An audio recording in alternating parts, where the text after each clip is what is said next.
Assalamualaikum warahmatullahi wabarakatuh. Perkenalkan, nama saya Arabella Fitri. Ini kelas 102111002. Di sini saya akan menjelaskan beberapa materi. Data adalah sekumpulan informasi. Data terbagi menjadi dua, yaitu data kuantitatif dan juga data kualitatif. Data kuantitatif adalah data yang diukur dalam suatu skala numerik atau angka. Data kualitatif adalah data yang tidak dapat diukur dalam numerik atau dibagi menjadi data linear dan juga data menurut dimensi waktu. Satu yaitu data untuk waktu, yaitu data yang secara kronologis disusun menurut waktu pada suatu variabel tertentu. Yang kedua yaitu data silang tempat, yaitu yang dikumpulkan pada satu titik waktu. Terus yang ketiga yaitu data polling, yaitu kombinasi antara data runtut waktu dan juga silang tempat. Data menurut sumbernya. Jenis data penelitian ini berkaitan dengan sumber data dan pemilihan metode yang digunakan oleh peneliti untuk memperoleh data penelitian. Jenis data yaitu dibagi menjadi data subjek yang terdiri dari verbal, tertulis, dan ekspresi. Yang kedua yaitu data fisik dan juga data subjek. Data subjek adalah jenis data penelitian yang berupa opini, sikap, pengalaman atau karakteristik dari seseorang atau sekelompok orang yang menjadi subjek penelitian. Sumber data penelitian merupakan faktor penting yang menjadi pertimbangan dalam menentukan penelitian pengumpulan data. Sumber data dibagi menjadi dua, yaitu data primer dan juga data sekunder.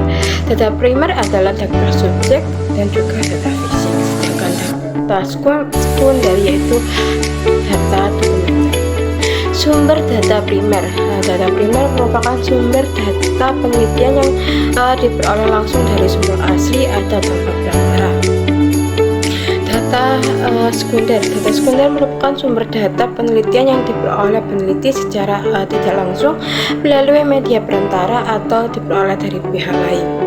Data sekunder umumnya berupa bukti catatan atau laporan historis yang telah tersusun dalam arsip atau dokumen yang dipublikasikan dan tidak dipublikasikan. Penelitian data sekunder. Metode penelitian yang digunakan data sekunder adalah penelitian arsip. Pengumpulan data sekunder relatif lebih cepat dan murah dibandingkan dengan pengumpulan data primer. Data sekunder tidak dirancang secara spesifik untuk memenuhi kebutuhan penelitian tertentu. Oleh karena itu, perlu sebelum menggunakan data sekunder terlebih dahulu dilakukan evaluasi. Ini yaitu teknik pengumpulan data. Teknik pengumpulan data merupakan teknik atau metode yang digunakan untuk mengumpulkan data yang akan diteliti. Artinya teknik ini memerlukan langkah strategis dan juga sistematis untuk mendapatkan data yang valid dan sesuai dengan kenyataan. Sebelum melakukan teknik pengumpulan data, ada beberapa hal yang harus dilakukan. Sebelum memulai melakukan teknik pengumpulan data, ada beberapa hal yang harus dilakukan, yaitu data biasanya juga ditentukan oleh beberapa variabel penelitian. Ketika semua data terkumpul, langkah berikutnya adalah mengolah data, sehingga data yang dikumpulkan memiliki arti karena diolah dengan sistematis. Yang kedua yaitu data yang diolah tersebut dibagi dan dipilih berdasarkan data yang berhubungan atau relevan dengan konsep, bagian atau objek penelitian.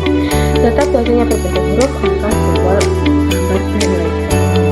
Setelah itu, pengumpulan data dilakukan untuk memperoleh informasi yang dibutuhkan dalam rangka mencapai tujuan penelitian yang diungkap dalam bentuk hipotesis, yaitu jawaban sementara terhadap pertanyaan penelitian.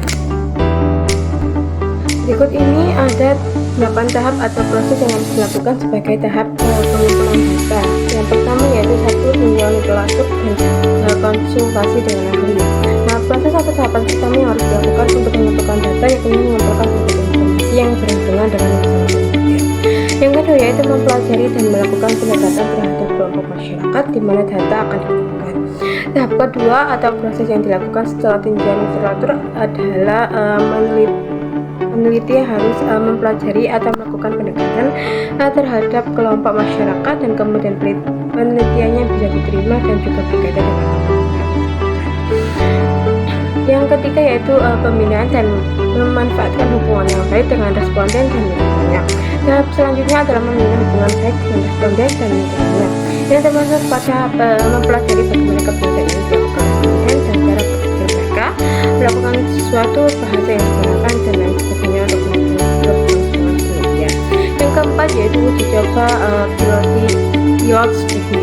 Selanjutnya adalah tahapan yang harus dilakukan adalah uji coba instrumen penelitian pada kelompok masyarakat yang merupakan bagian dari populasi dan bukan sampel.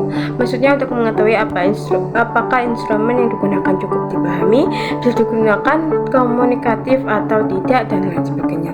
Yang kelima yaitu merumuskan dan menyusun pertanyaan. Setelah itu, instrumen yang sudah didapatkan disusun dalam bentuk pertanyaan yang relevan dengan tujuan penelitian. Pertanyaan yang dirumuskan harus mengandung makna yang signifikan dan substantif. Yang keenam yaitu mencatat dan memberikan kode. Setelah instrumen penelitian disiapkan, dilakukan pencatatan terhadap data yang dibutuhkan dari setiap responden. Yang ketujuh yaitu cross checking, validitas dan reliabilitas. Setelah itu dilakukan metode cross checking terhadap data yang didapatkan untuk menguji lagi kebenarannya dan juga memeriksa sehingga tidak ada keraguan terhadap validitas dan reliabilitasnya. Yang kedelapan atau yang terakhir adalah pengorganisasian dan kode ulang data yang telah dikumpulkan supaya dapat dianalisis. Terakhir, setelah data terkumpul, penulis harus melakukan koordinasi terhadap berbagai data yang sudah dikumpulkan, dan Anda bisa memulai menganalisis data tersebut sehingga tidak ada data yang kurang. Teknik pengumpulan data menurut Silviana 2017, yang pertama yaitu adalah observasi. Yang kedua, teknik observasi artinya melakukan pengamatan dan penyadatan secara sistematis mengenai gejala yang tampak pada objek penelitian. Yang kedua yaitu kuesioner atau angket. Yang kedua adalah kuesioner, yang artinya teknik pengumpulan suatu data dengan cara memberikan seperangkat pertanyaan atau pernyataan kepada orang lain yang berperan sebagai responden agar dapat menjawab pertanyaan peneliti. Ada beberapa prinsip yang harus dilakukan saat melakukan teknik pengumpulan data kuesioner, yaitu isi dan tujuan pertanyaan ditujukan untuk mengukur mana yang harus ada dalam skala yang jelas dan pilihan jawaban. Yang kedua adalah bahasa yang digunakan harus sesuai dengan kemampuan responden. Yang ketiga adalah tipe dan bentuk pertanyaan bisa terbuka atau tertutup. Yang ketiga yaitu interview atau wawancara, dilakukan secara tatap muka melalui tanya jawab antara peneliti dan juga pengumpul data dengan responden atau narasumber atau sumber data. Teknik yang keempat adalah dokumen. Teknik pengumpulan data yang terakhir adalah dokumen, yang mana peneliti mengambil sumber penelitian atau objek dari dokumen atau catatan dari peristiwa yang sudah berlalu, baik dalam sejarah kehidupan, biografi, peraturan, dan sebagainya.